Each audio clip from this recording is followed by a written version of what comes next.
Bonsoir à tous, on commence ce journal du Mercato à l'OM avec Hiroki Sakai. Le latéral droit japonais est annoncé partant cet été depuis quelques temps, mais selon les dernières informations, il ne voudrait absolument pas quitter Marseille.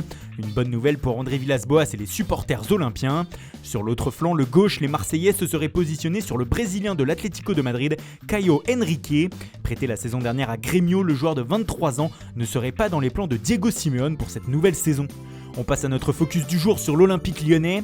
Battu en finale de la Coupe de la Ligue par le Paris Saint-Germain, les Gaunes ne disputeront pas de Coupe d'Europe la saison prochaine, pour la première fois depuis plus de 20 ans, à moins d'un miracle en Ligue des Champions.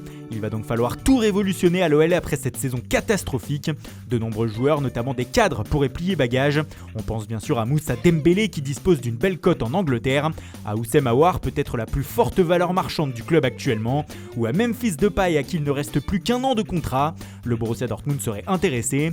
Des seconds couteaux de l'effectif comme Bertrand Traoré pourraient aussi s'en aller, surtout après son tir au but manqué en finale vendredi soir. Sa cote auprès des supporters n'est pas prête de remonter.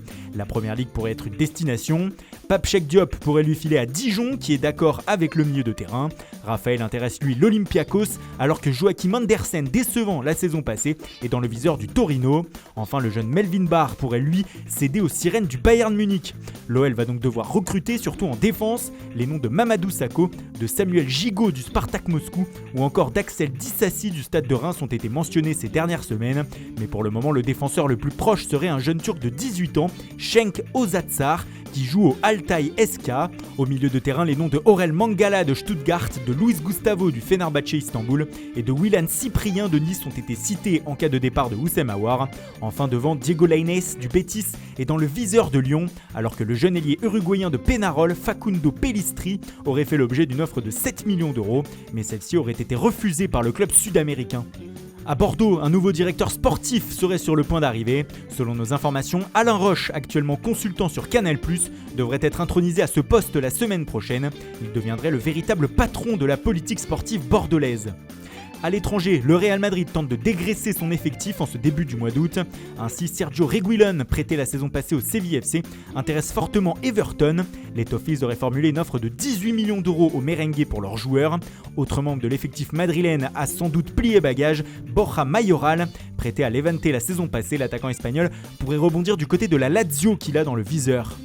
À Tottenham, ce sont les anciens de la Ligue 1 qui font les gros titres. Ainsi, selon les médias italiens, Serge Aurier serait la priorité cet été de l'AC Milan. Des premiers contacts auraient été entamés ces derniers jours. Pour ce qui est de Tanguy Ndombele, c'est l'Inter Milan qui se montrerait insistant pour le milieu de terrain français. Comme avec Aurier, de premiers contacts auraient été pris entre Tottenham et le club lombard. Ce dernier pourrait utiliser l'intérêt de José Mourinho pour plusieurs joueurs interistes afin de réaliser l'opération.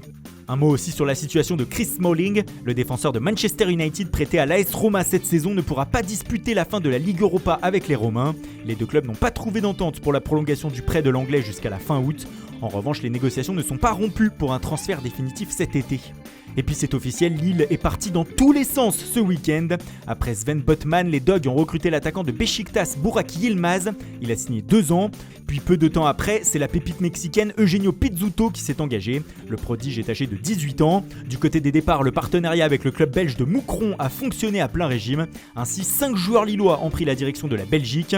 Imad Faraj, Charles-Andreas Bryn, Eric Bocat et Hajim Zeka ont été transférés, alors que Hervé Kofi a lui été prêté. Yanis Samache de Nice a lui quitté la Côte d'Azur et rejoint le Portugal où il s'est engagé avec Boavista. Brest a annoncé aujourd'hui l'arrivée de Heriberto Tavares. L'ailier de 23 ans est transféré depuis Benfica qu'il avait prêté la saison passée à Boavista.